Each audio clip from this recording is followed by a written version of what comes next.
Good morning. This is our last installment in our study of Rebecca.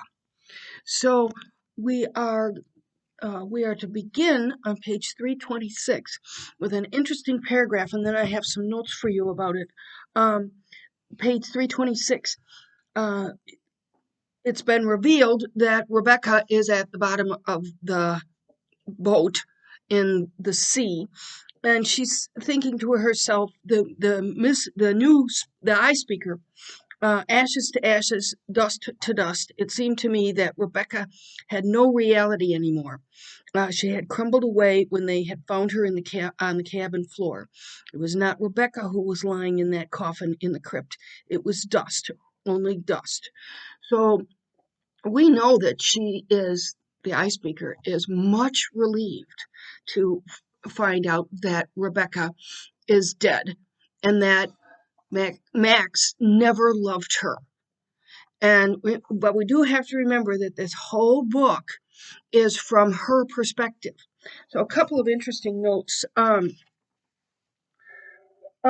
Maxime belongs to a literary tradition which presents the patriarch as an ambivalent figure. The Gothic villain and the Gothic hero merge in the figure of Maxime de Winter. Maxime is a Gothic villain because he murdered his wife. When seen from a feminist perspective. But in the eyes of the current Mrs. De Winter, he is a hero, a protector, a father figure. In fact, Maxine is described by his peers as someone who always gives a hand, if he can, and would give the coat off his back for any of his own people. So, isn't that, I think that's really interesting. Earlier, Frank had said, Frank, his helper, Max's helper, I wish there was more like him. And then in protecting Maxime, all of these characters, including the eye speaker, are not just protecting a person, but an ideal. And that seems to be the case with Max. When Rebecca's body is found and Maxime's pretense starts to fall apart, emphasis is now put on the fact that Maxine becomes childish, whereas Mrs. De Winter suddenly becomes an older person. And we see that on the next page when Fable comes in. One more sentence. Although Mrs. De Winter's maturity and wisdom are questionable, she willingly becomes Maxine's protector in the end. In fact, we see that in the epilogue. We'll get to that in a minute. Okay, so back to the text. Over on page 327, the evil Fable appears. So he's announced. Oh, let me turn my phone off. And she says she's not frightened. So a lot of her fear and insecurity are washed away when she finds out that Max never loved Rebecca. So she was tormented by that. And Fable says, gossip is an unpleasant thing to some people. It's more pleasant to avoid it, isn't it? And she says, and we can see the pretense going up. She's going to protect Max. She is not at all worried that Max killed Rebecca. But if you remember, Max is able to explain it away by saying that he hated her. If we go on page 328, he watched me over his lighter. I'm not sure why Daphne's making so much noise. It's because I guess she's just making noise just because her name is Daphne. So Fable says, you've grown up a bit since I saw you last, haven't you? That maturity has come out. She was kept in a childlike pose by her intimidation of the idea of Rebecca. if we look over on page 329, Favo says, "You think I'm the big bad wolf, don't you?" Well, yeah. End of this paragraph. I'm now over on 329. This last speech of his was very slurred and thick. He's been drinking. And then at the bottom of 329, I suppose I was fonder of Rebecca than anyone else in the world, and she was fond of me. There is an innuendo here, and we'll find more about it as we go, but there's innuendo that there was some sort of affair going or some sort of relationship. And of course, it's pretty sordid because this guy's her first cousin. Um, and what is Max going to do about it? That's what I want to know. Um, does he think he can sit back quietly now that sham inquest is over? Tell me that. I'm going to see justice is done to Rebecca. The inquest, as you recall, determined that Rebecca committed suicide. Favo cannot wrap his head around that. He cannot wrap his head around the idea that this very powerful figure of Rebecca would commit suicide. At the top of page 330, he says, "Suicide, God almighty, that doddering old fool of a coroner got the jury to say suicide. You and I know it wasn't suicide, don't we?" He leaned over closer to me still. Don't we?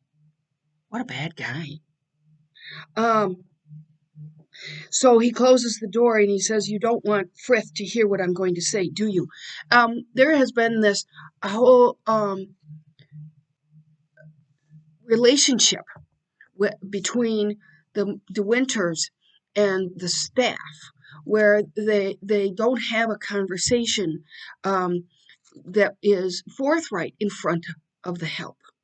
And so we see it up here again.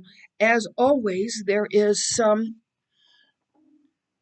understanding of the difference in class. And we know that the I speaker is also, or at least considers herself to be part of a lower class.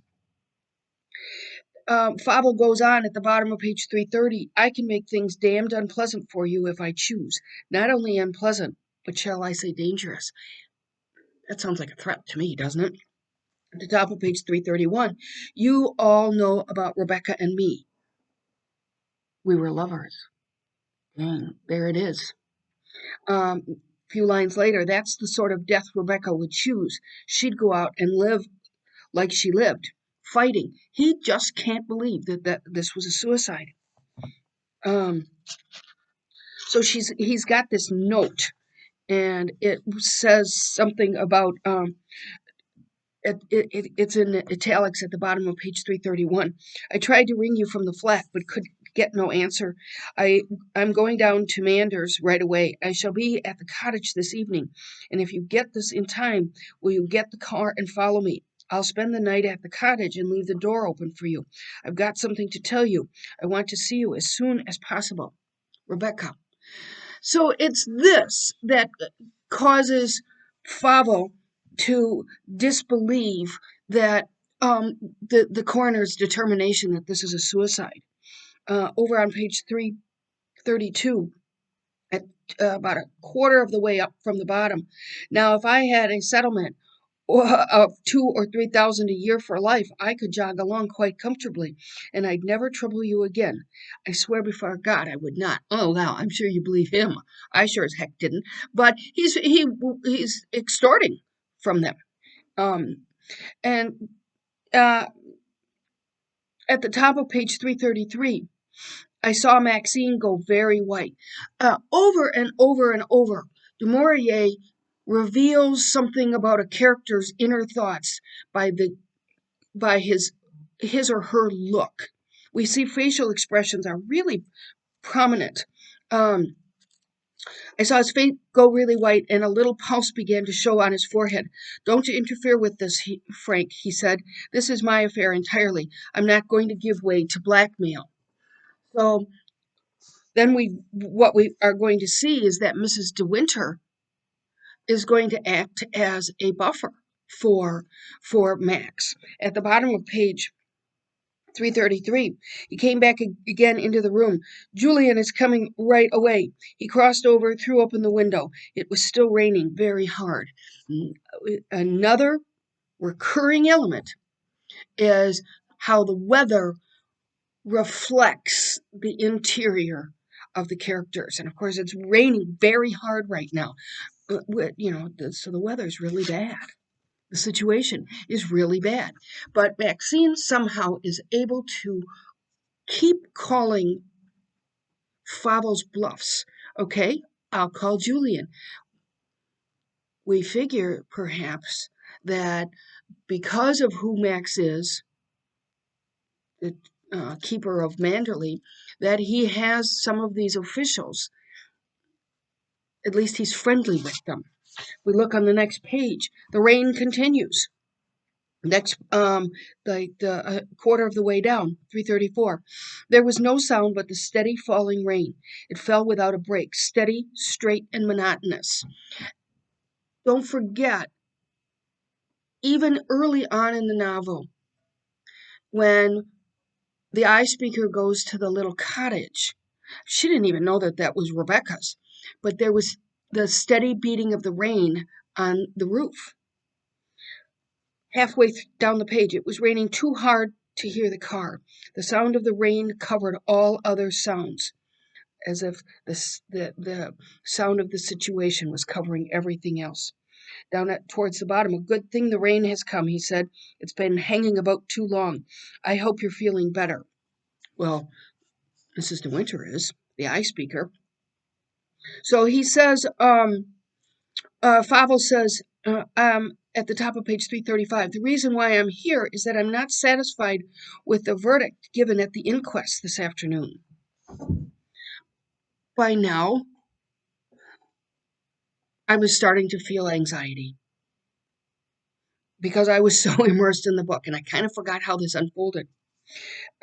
He was still not sober enough to carry it through.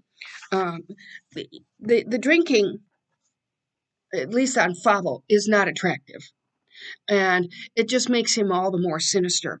The top of page 336 at the end of that incomplete paragraph, his manner was not helpful to him, and I could see by the thin line of Colonel Julian's mouth that he had not taken to Fable.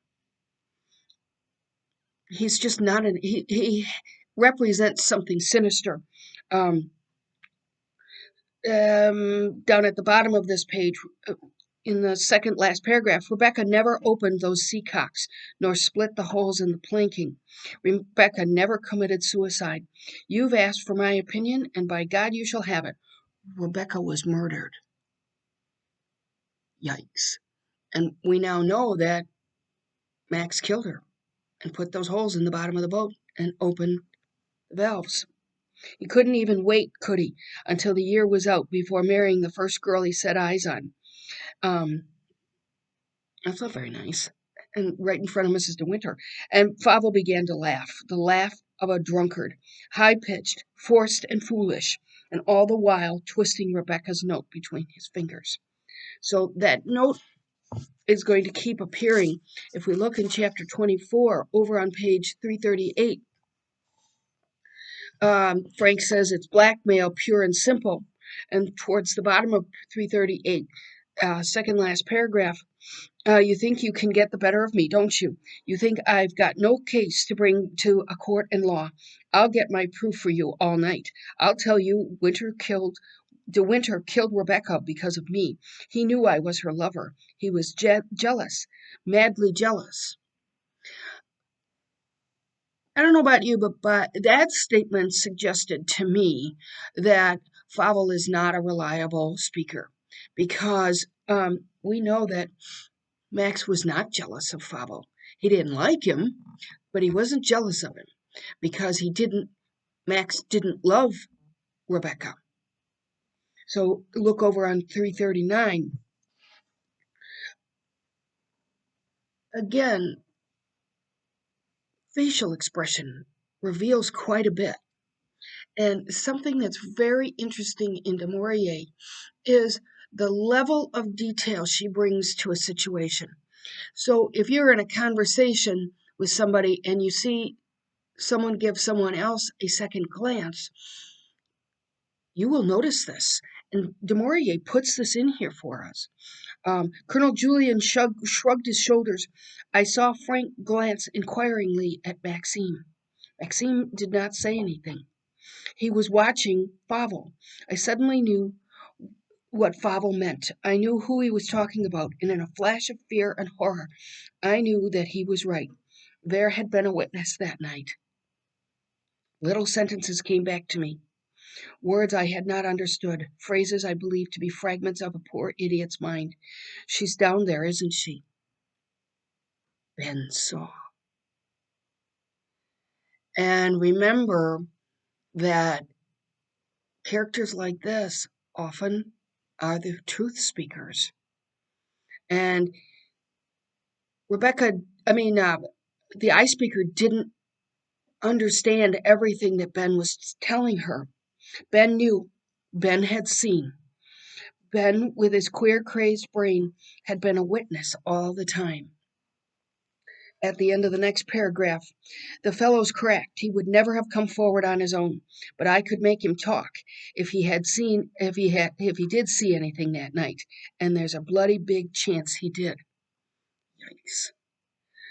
Again, the anxiety. I'm starting to get anxious again, and I feel like the eye speaker.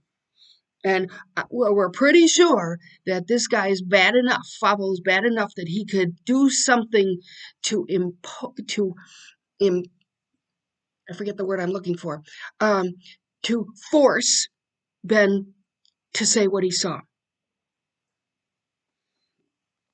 Frank says he must mean Ben, with another glance at Maxine. He's the son of one of our tenants, but the man's not responsible for what he says or does. He's been an idiot since birth. Um, so what the hell does that matter, said Fable. He's got eyes, hasn't he? He knows what he sees. He's only got to answer yes or no. You're getting windy now, aren't you? Not so mighty confident. So who's shaken here? Everybody is. Everybody is fearful of Fable. Um, and then we see Frank hesitated at the top, and I saw him glance at me out of the tail of his eye. That's right here. I began to feel the old nagging pain beneath my heart. I was feeling it too. It was the anxiety. I think that's what this pain. She keeps referring to this pain, and I think it's that what that feels like is the pressure in your chest when you're anxious. Look at the facial expression in the next paragraph, second sentence. And I think you will find I shall be able to make him talk. He laughed and looked at Maxine. His face was still very flushed. Favels. And then down at the bottom, there's all this malice is coming out. A wife doesn't give evidence against her husband. Crawley, of course, had been squared. He knows he would lose his job if he told the truth. And if I guess rightly, there's a spice of malice in his soul towards me too. Yeah. You didn't have much success with Rebecca, did you, Crawley? That garden path wasn't quite long enough, eh? It's a bit easier this time, isn't it? The bride will be grateful for your fraternal arm every time she faints. Referring to the eye speaker when she fainted in the courtroom. But there's malice,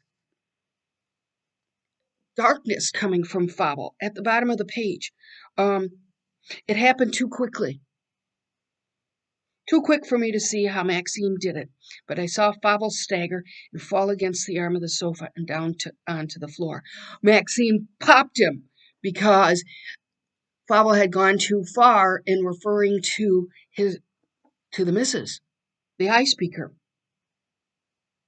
and suggesting that the timing of her faint was deliberate. But there's something chivalrous about Maxime coming to the eye speaker's rescue. And so he pops him. I was very happy about that, just saying. Um, let's see. That fellow is in a state capable of saying anything, he said. What you have just seen was not very attractive, was it? Your husband was right, of course, but it's a pity you saw it," talking to the eye speaker. And he tells her that she should probably leave, but she doesn't, which, of course, we know Du Maurier needed because we needed the whole piece has been from her point of view. Next paragraph. Again, the rain. Did it mean he was beginning to wonder, to suspect? Maxine did not see. He was watching the rain.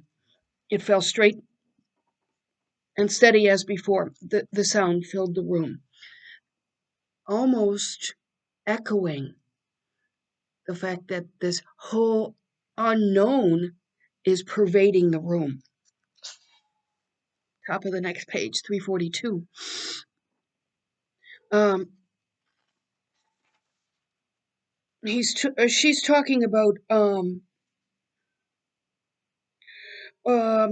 Colonel Julian's family. So Julian's been called here that at night, and his daughter calls, and she says to herself about Colonel Julian's household, their little household disorganized because of us, their evening routine upset, all these foolish, inconsequent threads hanging up upon one another because Maxine had killed Rebecca. But I thought it was immensely interesting that she toes the party line, so to speak. She sticks to him and doesn't even really need to forgive him. All she cares about is that he didn't love Rebecca. So they bring in Ben, and she says, I realized for the first time that his head was shaved all over and he had no hair.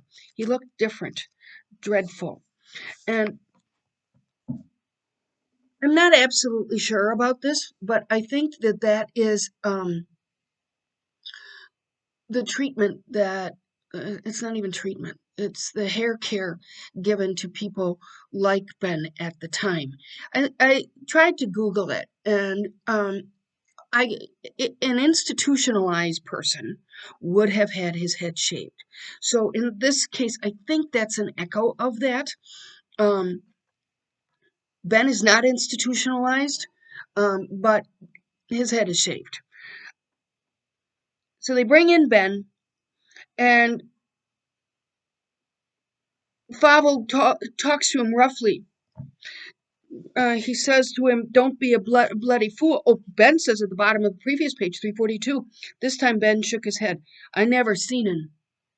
Nope. "Don't be a bloody fool," Fable says roughly. Well, the second he begins to mistreat Ben, this again echoes that he's not a nice person.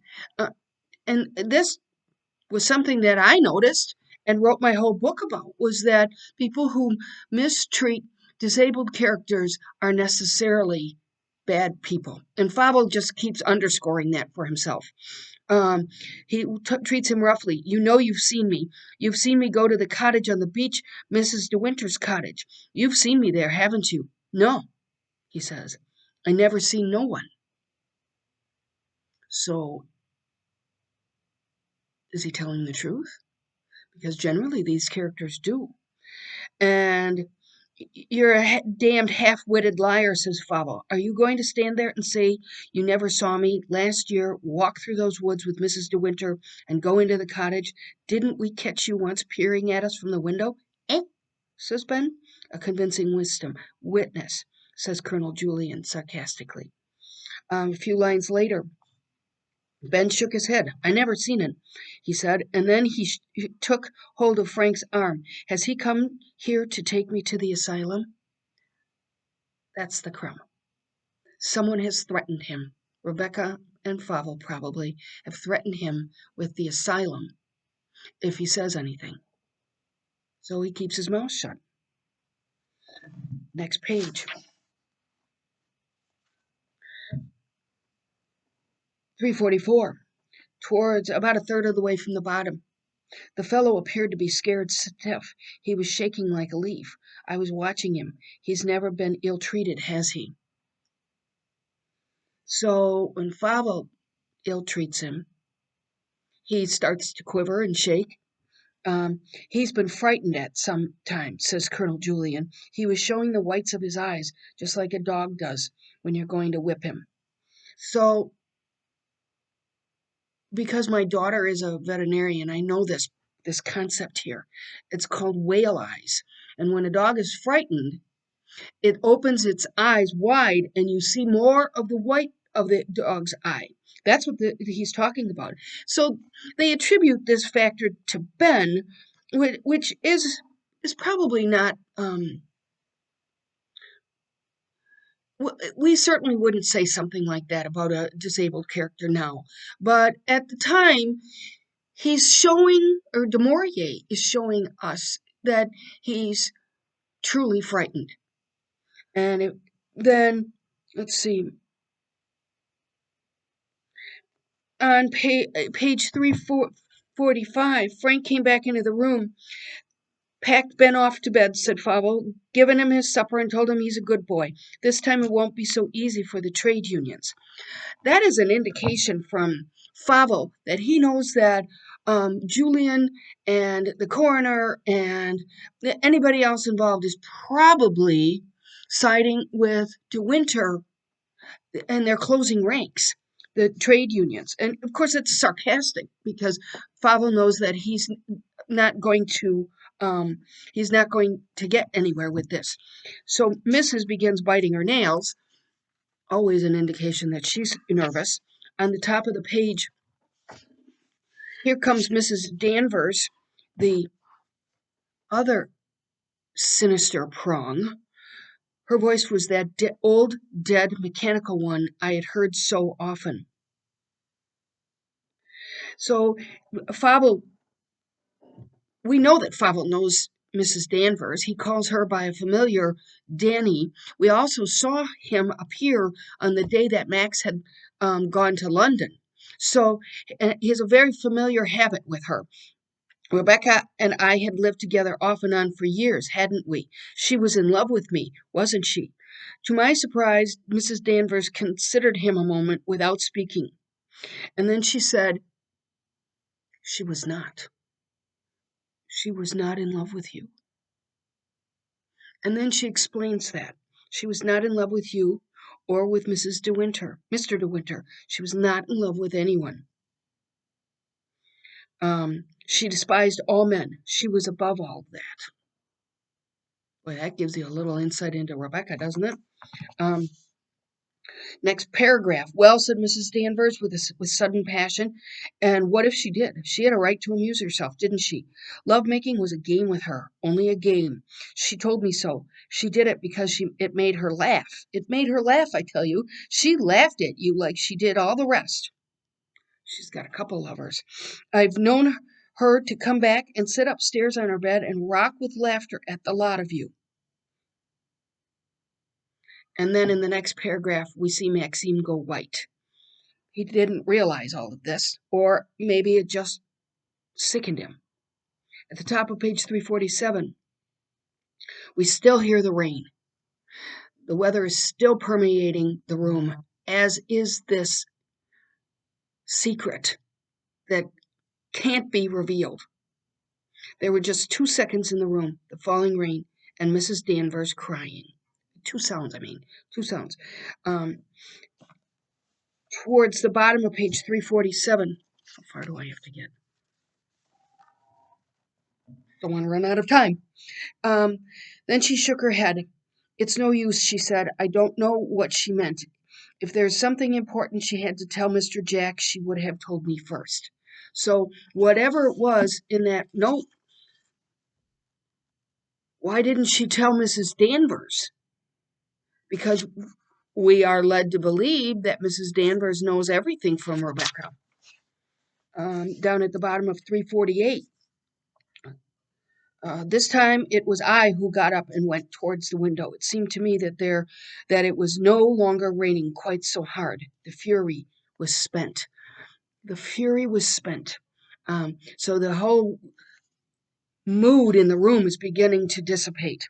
The little routine of the day going on inevitably as it had always done. The tea time. And she has said many times that this was a um, ritual that plays out every single day. But there's also a reference here to the upset that has been made in Colonel Julian's house. Remember that she speculated about that. Um, and it's as if, and we've seen the I speaker refer to this repeatedly, that time keeps going. And she tries to capture memories, but time keeps going. Down about halfway up from halfway the middle of the page.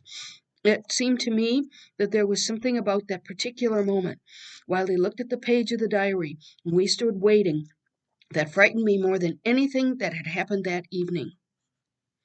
So she's saying, Mrs. Danvers is saying that her she marked all of her appointments in a little diary type thing. And on the day she died, she was supposed to have met with somebody named Baker at 2 o'clock. And then she puts a big check mark next to it. At the top of page 350, Mrs. Danvers shook her head. Baker? She had no enemy, no one who had ever threatened her, no one she was afraid of. Mrs. De Winter afraid? She was afraid of nothing and no one. There was only one thing ever worried her, and that was the idea of getting old, of illness, of dying in her bed. So my guess is that you have gotten to the end of the novel. I'm hoping you have, because there's a bit of foreshadowing. Mrs. Danvers is the one who knows her best, and Rebecca was afraid of illness. What does that mean? Um, so the nagging pain in the eye speaker's chest is back. And again, by now, I'm feeling so much anxiety because I was so immersed in this. And like many characters, Colonel Julian clasped his hands behind his back and began walking up and down the room. How many times have we seen Maxime walking back and forth? It is a visible sign of thought, thinking. Down at the bottom, the farce was repeated all over again. Colonel Julian repeated his walk up and down the room. On the top of page 352, well, it's actually in the middle of the page. Frank, who loved Maxine, who did not know that the piece of paper he held was the one shred of evidence that was worth a damn in the whole nightmare of our evening, and that by producing it he could destroy Maxime as well, and truly as though he had a dagger in his hand and stabbed him in the back. So the pieces of this puzzle, and the eye speaker has called it a puzzle, they're beginning to come together. And again, Du Maurier says the place is used during the day as a doctor's consulting room. Isn't that interesting? Because several times the eye speaker has said that this situation reminded her of being in a doctor's waiting room or in a dentist's waiting room. And here it is. It's the doctor's consulting room. So if you hadn't read the end of the book, when you're seeing those pieces come together, you wouldn't have noticed them. But I've tried to point them out as I went without giving away the end of the story. It was then, we're at the top of page 353, it was then that Maxime looked at me. He looked at me for the first time that evening, and in his eyes I read a message of farewell. End of this paragraph. It was ours, inviolate, a fraction of time suspended between 2 seconds. And then he turned away and held out his hand to Frank. We know that things changed dramatically when the eye speaker discovered that that Max didn't love Rebecca. And one of the things that changes is their relationship to each other. Suddenly, as I read at the beginning, suddenly she has taken on a more mature persona. Oh, I forgot this. Um, Jane asked me about the fortunate fall, which is something that I mentioned earlier on. And if you think of the fortunate fall as the fall from innocence, it's almost like the fall from innocence upon leaving the Garden of Eden. So Adam and Eve were completely innocent in the Garden of Eden. And then Eve bites from the tree of knowledge, bites an apple from the tree of knowledge. Therefore, she has knowledge. They are booted out of the Garden of Eden, but she still has knowledge. So, in some ways, getting booted out has caused human beings to have knowledge. That's the fortunate fall. And in some ways, this is the fortunate fall for the eye speaker. She has knowledge. She now has more maturity. Oh my gosh.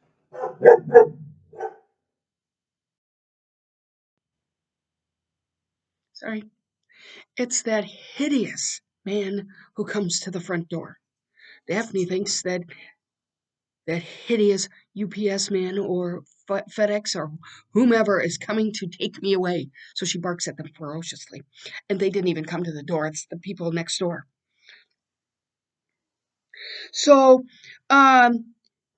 we find out that Baker is a probably a gynecologist, and we did notice that er, several chapters ago, somebody noticed that Rebecca, at this stage of her life, had gotten thin.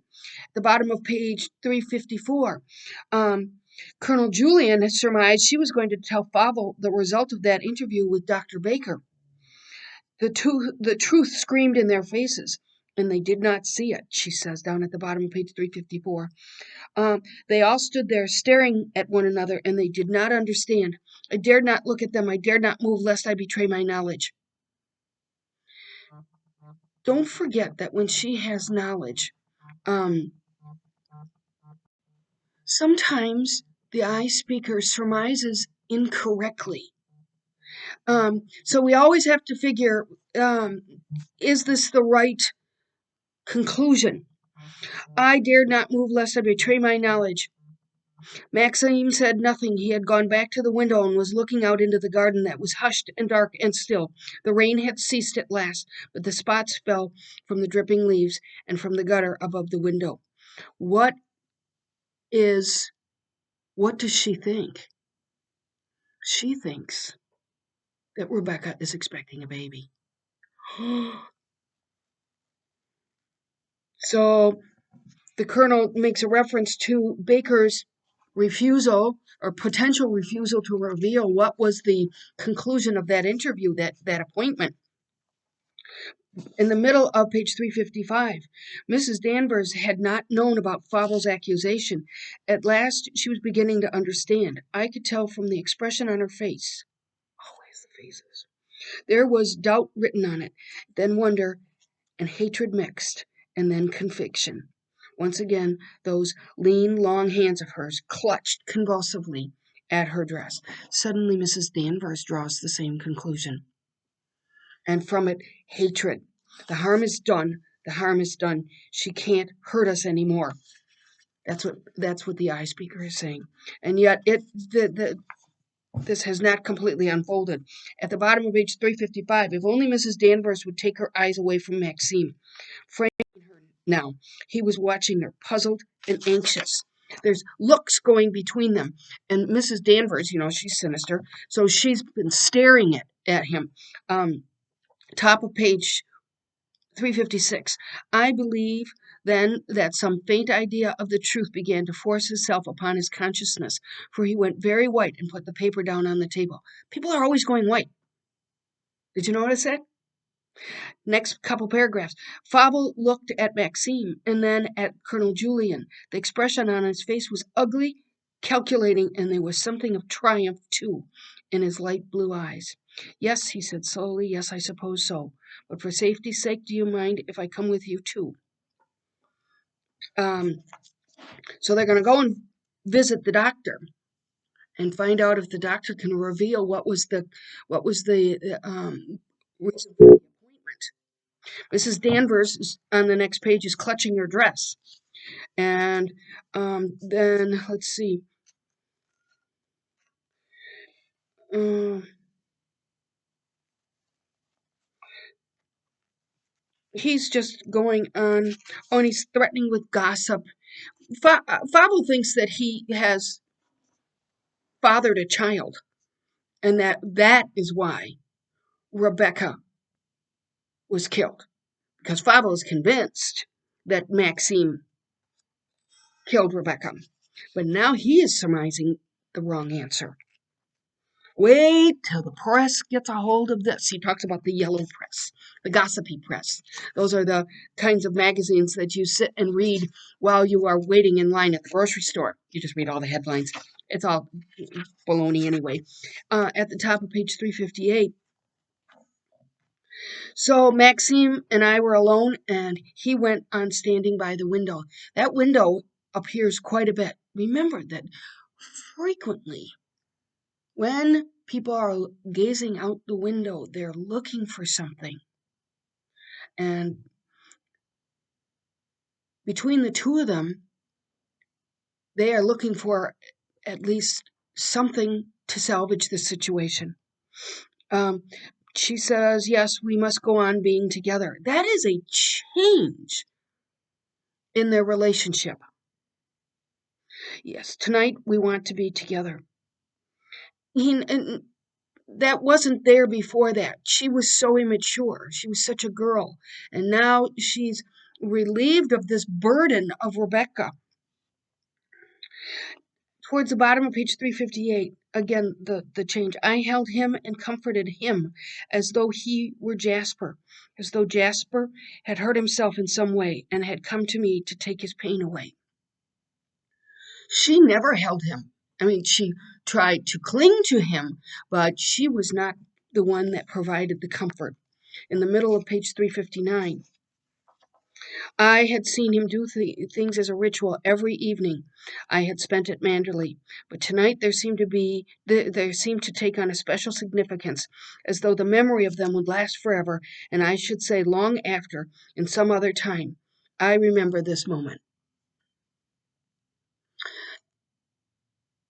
This tea ritual. If you've read the epilogue, and I think I can give this away now, if you've read the epilogue, they continue their tea time even though they are now in exile. And there's something comforting about it. Top of page 360. The verdict was a frightful shock to both Giles and myself. This is B, but luckily B can't come over because her son has measles. Um, and you would, I thought it was very clever of Du Maurier to keep B out of the way, because if B came in, she'd be stirring up all kinds of things. You know how she is. She has dust behind her practically. But my dear, the thing is preposterous. Why on earth should Rebecca have committed suicide? The most unlikely person in the world. There must have been a blunder somewhere. B, as we know, is very forthright. And she's echoing the same thing Fable is. That woman would never have committed suicide. She echoes this. What was her motive supposed to be? It's the most idiotic thing I've ever heard in my life. That's why Du Maurier has to keep her out of the way. Down at the bottom of this page. It's so bad for the family. I was telling everybody here it's absolutely wicked. Rebecca would never have killed herself. She wasn't the type. That's what Fable's saying. And we know that B is reliable. At the top of page 361, The stupidity of it gets my goat, she said. Giles and I think it much more likely that those holes weren't done by the rocks. They were done deliberately by some tramp or other. A communist, perhaps. There are heaps of them about. Just the sort of thing a communist would do. Isn't that hilarious? Um, then a couple paragraphs later, Rebecca may have had some motive we don't know anything about. Foreshadowing there. And you may not have noticed it as you were reading um, because it's so subtle. And then at the bottom of page 361, the clock on the mantelpiece struck 10 o'clock. Maxime put his arm around me and lifted me against him. We began to kiss one another feverishly, desperately, like guilty lovers who have not kissed before. That is different. Their relationship has matured. Again, that echo of the fortunate fall. They've got knowledge, they have the secret between them, but it allows them to get rid of the specter of Rebecca. Top of page 362. When I woke the next morning just after 6 o'clock and got up and went to the window again, there was a foggy dew upon the grass like frost, and the trees were shrouded in white mist. There was a chill in the air and a little fresh wind and the cold, quiet smell of autumn. So the weather is changing. Isn't that clever? And then mid-page, these things continued. Our worries and anxieties had no power to alter them. Soon the gardeners would be astir, brushing the first. Well, this is just what's going to go on outside while they are inside with this terrible pressure, and everything marches on. Time keeps going, even the dogs. Top of 363. The peace of Manderley, the quietude and the grace. Whoever lived within its walls, whatever trouble there was and strife, however much uneasiness and pain, no matter what tears were shed, what sorrows borne, the peace of Manderley could not be broken or the loveliness destroyed. The flowers that died would bloom again another year. The same birds build their nests, the same trees bloom. So, the peace of Manderley. It's it's also something that continues. These things going on outside in spite of what's going on inside. At the end of this same paragraph, no one would ever hurt Manderley. It would lie always in its hollow like an enchanted thing, guarded by the woods, safe and secure, while the sea broke and ran and came up in little shingle bays below.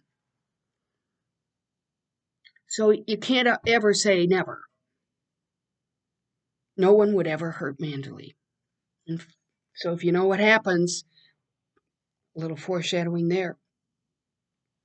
Um, so they're going to go and take a look at Baker, the top of page 364. Baker, the doctor. Every moment was a precious thing, having in it the essence of finality. When I went back to the bedroom and began to dress, I heard a soft footstep come and pause outside the door, and the key turned quietly in the lock. Mrs. Danvers has been asked to lock them in there. Isn't that creepy? And I wrote in the margin, and if you've taken my class before, you know that I like the word odious. Another one that I like is lurk. You know how people lurk? Mrs. Danvers is lurking outside the door. So things are much different between them. About a third of the way down, he stared at me at first like a puzzled child. Isn't that interesting?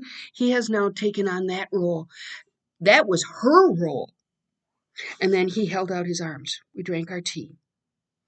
And then she says in the middle of the page that her memory of Monte Carlo was only 4 months ago. It just seems like ages. But it is, in fact, because everything has changed so dramatically. She says in the middle of that big paragraph at the bottom, it might have belonged to another age, another world. My bedroom began to take on the appearance of all rooms when the owner goes away. There's a terrible emptiness. I'm sure, isn't that I just think it's a fabulous detail. If you, the next time you go on a trip and you dump all of your cosmetics into whatever container you carry with you, then your area, say in your dressing area or even your bathroom, looks different. I just think that is a really fabulous detail. It had a terrible emptiness about them. That's her bed. The mist was breaking. The sun was forcing its way through and throwing patterns on the carpet. Again, notice the weather. There's going to be a break. There's going to be a break in something that's happening. When I was halfway down the passage, I had a curious, inexplicable feeling that I must go back and look at my room again. So one of the characteristics, as we know, of Gothic is mystery. So she's got this curious feeling, and she goes back. I stared at them, at all of her belongings in her room, impressing them forever on my mind, wondering why they had the power to touch me, to sadden me, as though they were children that did not want me to go away. Um, she's Maurier's dropping hints here. This is foreshadowing again that perhaps is she not going to come home? I went out and stood on the terrace. The rain had cleared the air, and the grass smelt fresh and sweet. I just love the way the British say that. When the sun was higher, it would be a lovely day. Um, so looking at Jasper, and so the last interruption I had from Daphne, I forgot to turn the camera back on. So I'm not absolutely sure where I left off.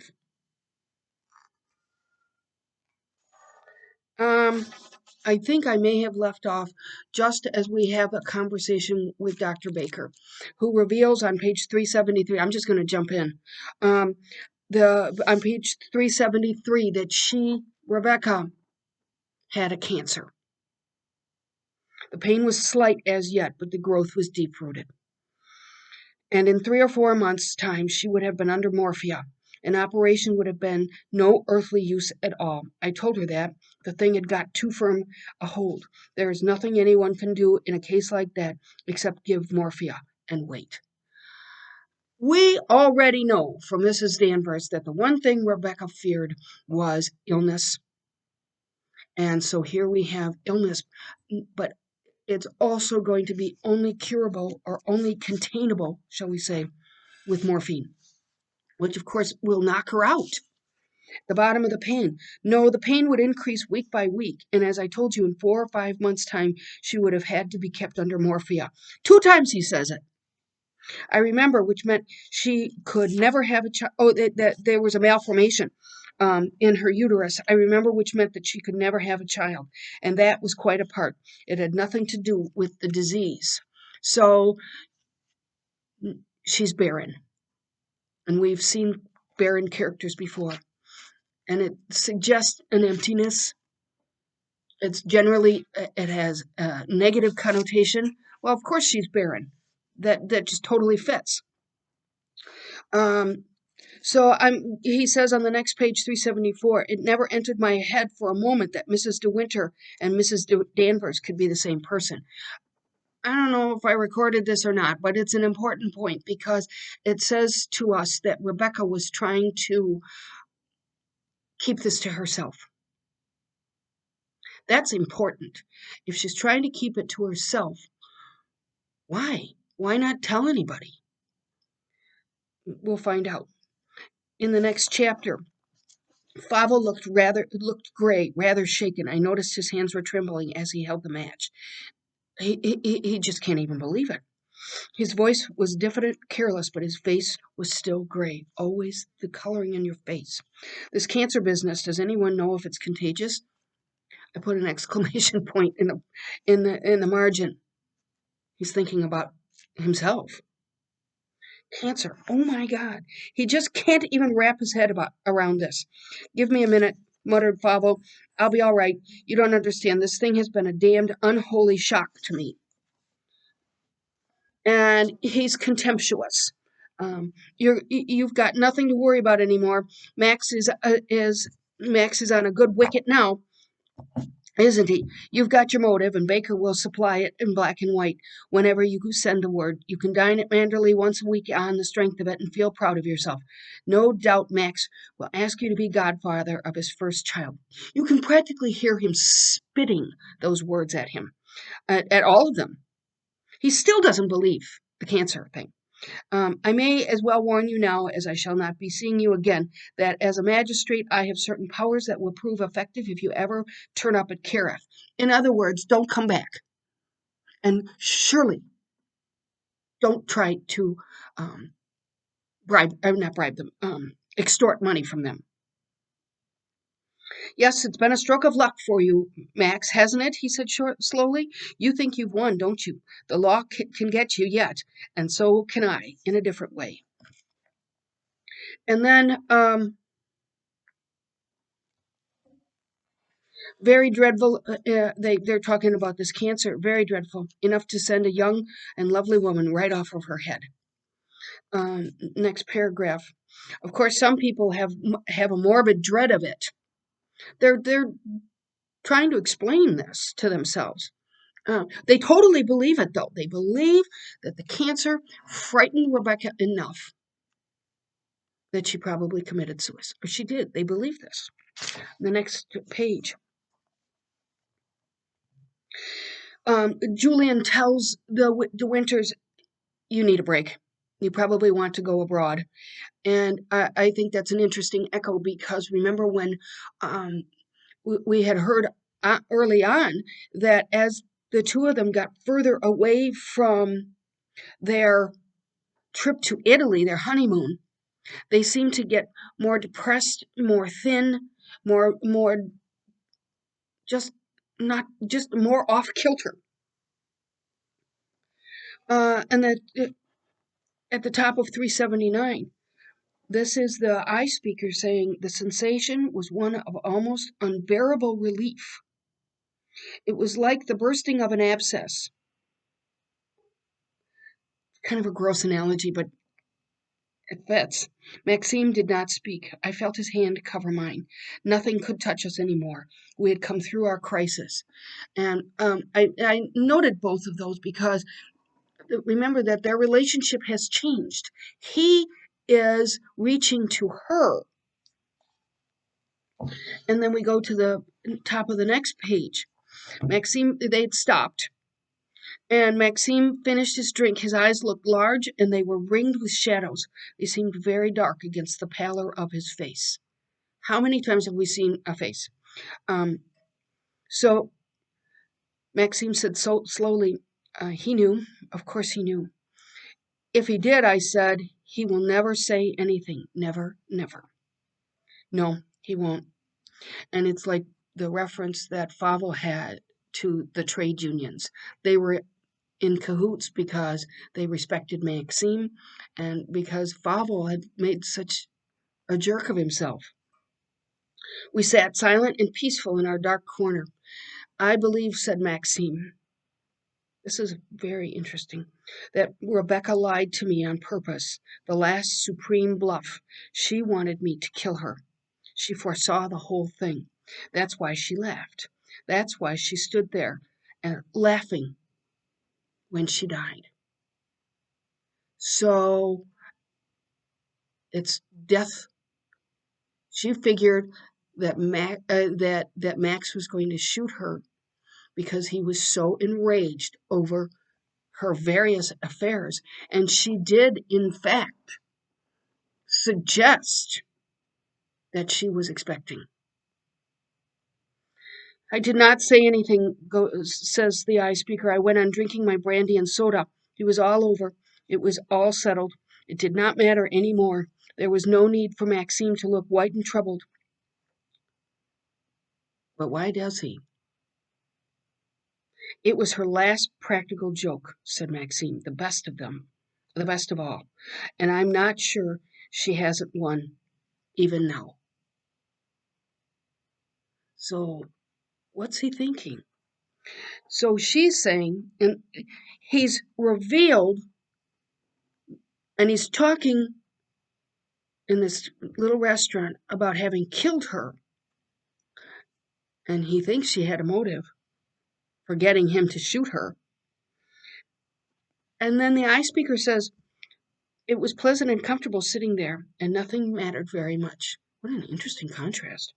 It was quiet and happy and friendly in the restaurant. Maxime and I were together. Everything was over. Everything was settled. Rebecca was dead. Rebecca could not hurt us. She played her last joke, as Maxine had said. She could do no more to us now. And then Frank calls and says that Mrs. Danvers is gone. She'd moved her stuff, and then she went back, and then he never saw her come out again. They think she's gone. Page 381. She must have gone straight out of the house and through the woods. She never passed the lodge gates. Where'd she go? She can't do anything. If she's gone, so much the better. It was Fable who telephoned, of course. They, let's see. Colonel Julian said if there was any attempt at blackmail, we were to tell him. And then down a few lines later, it's all over, darling. It's finished. We ought to go down on our knees and thank God that it's finished.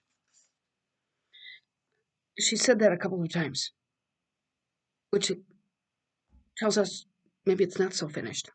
It's kind of like at the beginning of the Telltale Heart when someone says, I am not mad. I'm not crazy. You think, yes, you are. And same thing here.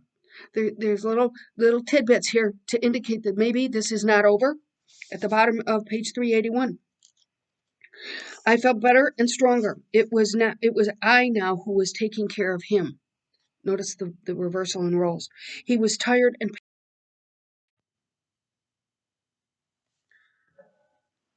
I didn't mean to stop it again. She keeps saying, everything has been made so easy for us, so very easy. And then she says repeatedly, everything is done, everything's over. She says that 3 times. And then, but his face is pale in the darkness, and a cold wind blows on her face. Middle of page 384. The weather seemed to break this afternoon. It's the last of the heat waves for this summer. We shall be thinking of fire soon. We get the first of the bad weather down here. It will blow hard on the coast before morning. And she's still in the back seat, and there are fragments of dreams coming to her, and made up of memories. And one of these is that she looks in a mirror. This is in her dream. And the face she sees isn't hers, it's Rebecca's. And she also has a memory of Mrs. Danvers describing how Max brushed Rebecca's hair. And this memory of Mrs. Danvers telling this to the eye speaker, it becomes a part of her dream. He held her hair in his hands. As he brushed it, he wound it slowly into a thick, long rope that twisted like a snake. That snake image has appeared before. We saw it early on in the novel when she's coming up the driveway and it twists and turns. The driveway is described like a snake. And then at the top of page 386, it was even colder than before. And it was very dark and the stars had gone. And then she says, it looks almost as though the dawn was breaking over there beyond those hills. It can't be, though. It's too early. It's the wrong direction. You're looking west. And that's not the Northern Lights. It's Manderley. Remember the fire? 2 pages ago? The sky above our heads was inky black, but the sky on the horizon was not dark at all. It was shot with crimson like a splash of blood. Remember the rhododendrons? The ash blew towards us with the salt wind from the sea. Manderley is on fire. So we never really solve all of the mystery in this novel because much was made of the fact that Mrs. Danvers didn't come through the gates. So did she set the fire? Did she remain in the building? Not not all of the mystery is solved. Then if we move on to, and I'll get back to that.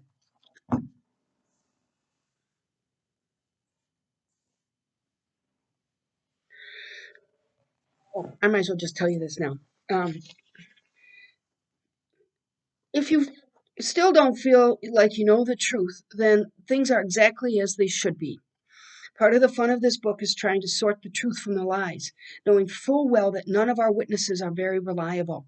There are layers and layers of lies, most of them centering on Rebecca. There are so many secrets between Maxime and Mrs. De Winter that when Mrs. De Winter II, when Maxime reveals the big one, that he killed his ex-wife, we want to shout out a big "finally!" Sometimes this novel reads like a battle of the manipulators. Whoever can put on the right act wins. At other times, the characters seem incredibly lost and bewildered, searching desperately for some sort of truth to emerge. Maxime's wealth, power, and status allow him to lie all he wants and get away with it.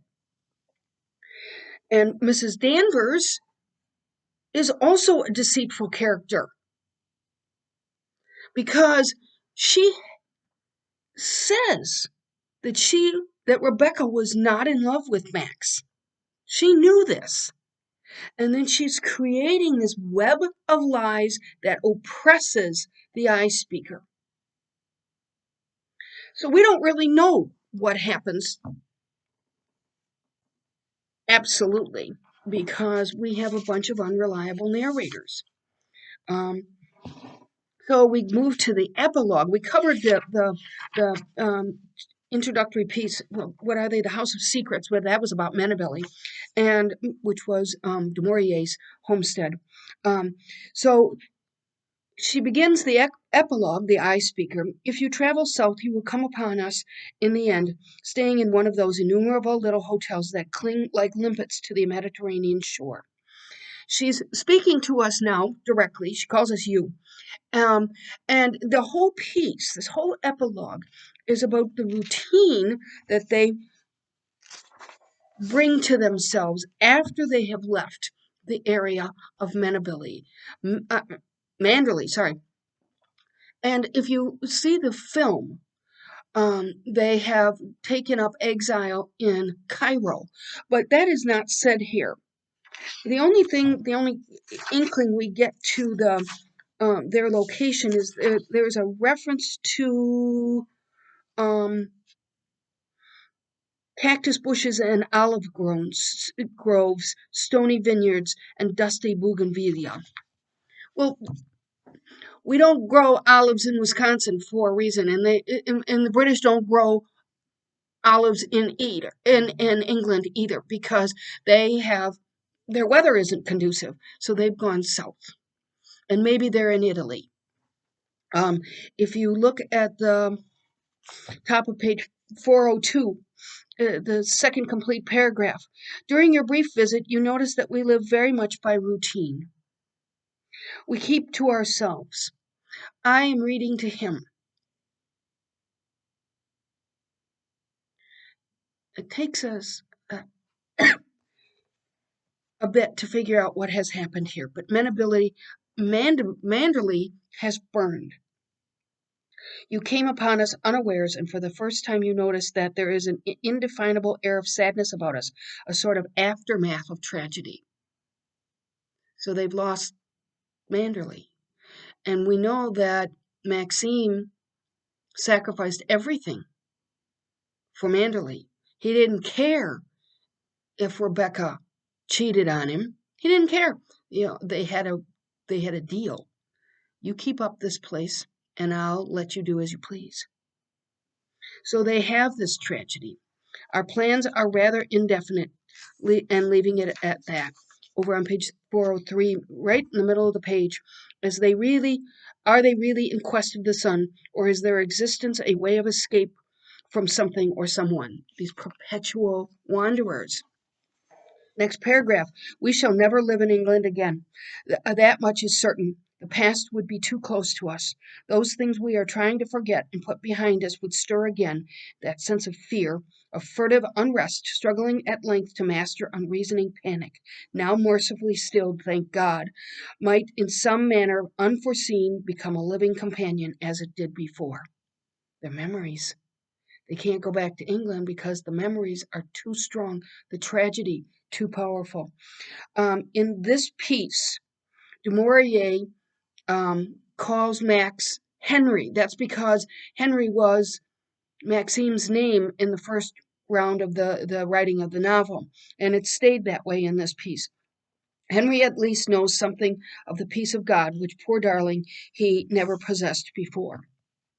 And then a few lines later, I can tell by the way he looked puzzled suddenly and lost, all expression dying away from his dear face as though swept up by an unseen hand, and in its place a mask will form, a sculptured thing, formal and cold, beautiful, still but lifeless. That's what happens to his expression when she reads to him. And when something, they read things like um, ball scores and things like that. And when it gets too close to remembering Manderley, his face clouds over. On the middle of page 404, Henry and I have conquered ours, or so we believe, conquered their memories. The devil does not ride us any more, but we are shorn of our little earthly glory. He a cripple and his home lost to him. And well, I suppose I am like all childless women, craving for echoes I shall never hear, and lacking a certain quality of tenderness. Like a ranting actress in an indifferent play, I might say that this is the price we have to pay for our freedom. So, interestingly, she is also barren. And we are led to believe by her that this is what they have to do in order to escape from the tragedy they have experienced. The tragedy, of course, isn't just the loss of the home, but it's also the fact of their knowledge of his having killed Rebecca. Um, she says there's a paragraph at the top of 405 in which she remembers Manderley, but she has to keep Manderley, the memories, to herself of the flowers, of Jasper, of the pigeons.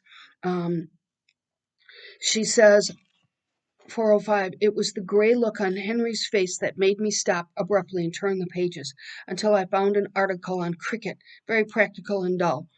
A few lines later, we were saved a retreat into the past, and I had learnt my lesson. That gray luck meant hunger and regret, and bitterness too, for this exile we had brought upon ourselves. So in the future, I must keep away from color and scent and sound, and anything remain. I'm just gonna get that off of my screen. Um, Read English news, yes, and English sport, politics and pomposity, but keep the things that hurt to myself alone. They can be my secret indulgence. So she doesn't feel the loss as acutely as Maxime does, um, but she knows she has to keep it to herself because it pains him so. Page 406, a poor pastime perhaps. So she reads travel magazines and enjoys visits, quote unquote, to England in her mind through the travel magazines. She says it's a poor pastime, perhaps, not a very intellectual one, but I breathe the air of England as I read and can face this glittering sky with greater courage. There's a reference down at the bottom of page 406, and she says, on the stroke of half hour, old Robert will fling open the door. In this epilogue, she refers to Frith as Robert, and later the protege that Robert is training here actually becomes Robert, and this person, this character who lays out the tea, is Frith. And she remembers that whenever she talked to Mrs. Danvers, that she figured Mrs. Danvers was comparing Rebecca to our eye speaker, and On page 407 in the middle of the page, well, it's over now, finished and done with. I ride no more tormented, and Henry is free. Even my faithful Jasper has gone to the happy hunting ground. Poor dog. And this summer, Manderley opens as a country club. I think Manderley burnt to the ground, and in this epilogue, it becomes a country club, but we don't see that really. And the next page, here's the reference to them being in a place where there's cactus bushes and olive groves. At the top of page 409, I suppose we are both very changed. Mhm. Henry looks much older, of course, and his hair has gone very gray, but there is a certain stillness about him, an air of tranquillity that was not there before, and I, rather too late in the day, have lost my diffidence, my timidity, my shyness with strangers. Perhaps Henry's dependence upon me for every little thing has made me confident and bold at last. So something has happened to Max, and the roles that they played of father and child have now gone the other way. Mrs. I Speaker is now the caretaker. And we've seen that coming since she gained this knowledge that he didn't really like. He hated Rebecca. Um, then she talks about herself when she was trailing Mrs. Van Hopper. Um, Now, with Henry by my side, in spite of all that we have lost, in spite of his maimed body and scarred hands, those days, the terror, the distress are over, and I feel a glow of contentment upon me. His maimed body and my disfigurement are things of no account. We get a hint here. He's got um, injured hands, scarred hands, and we get a hint that perhaps he was injured in an attempt to stop the fire. We don't really, the end of that is not solved for us. His maimed body and my disfigurement. And we don't get any hints of that in the novel. Maybe Du Maurier changed it. Or perhaps she too was injured trying to save Manderley. And she says at the top of page 410, we shall endure. And the last line of this epilogue, and before us, long as the skein of wool I wind, stretches the vista of our afternoon. And so, with that, the novel concludes, and I hope you enjoyed this as much as I did. I remember in graduate school, I think I told you this, in graduate school, I read this. It was not part of a course, but I loved it, and I bet you do too. And I have a couple of other notes that I had to leave to the end because I didn't want to. Um, I didn't want to give away the ending of the story. I always try to keep that in case you haven't gotten that far. But it says this article says the multi-layered narrative technique presents readers with a puzzle that can't, ever be quite solved.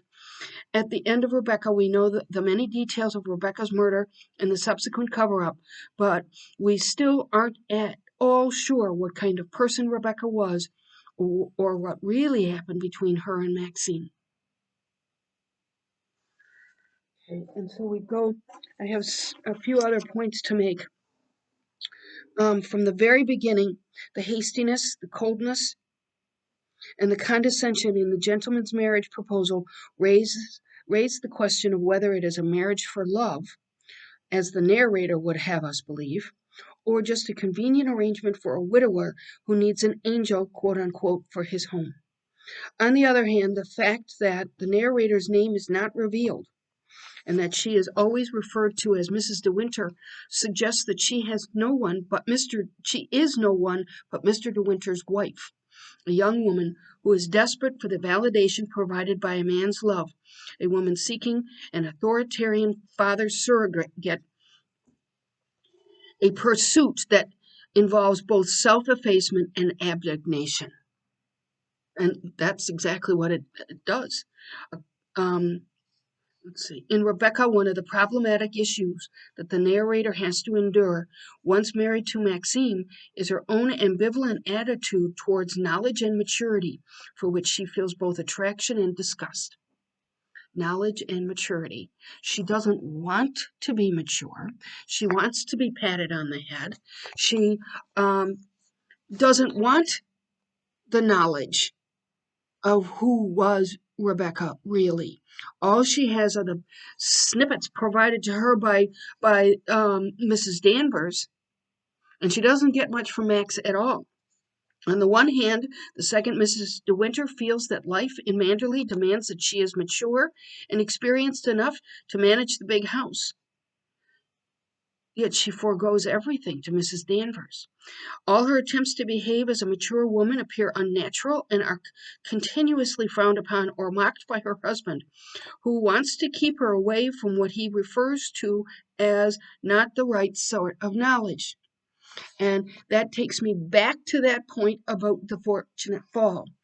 The fall from Eden required picking the fruit of knowledge from the tree. So they lose Eden, these two, the Winters lose Eden, but they have the knowledge of, at least in her perception, what was the real Rebecca.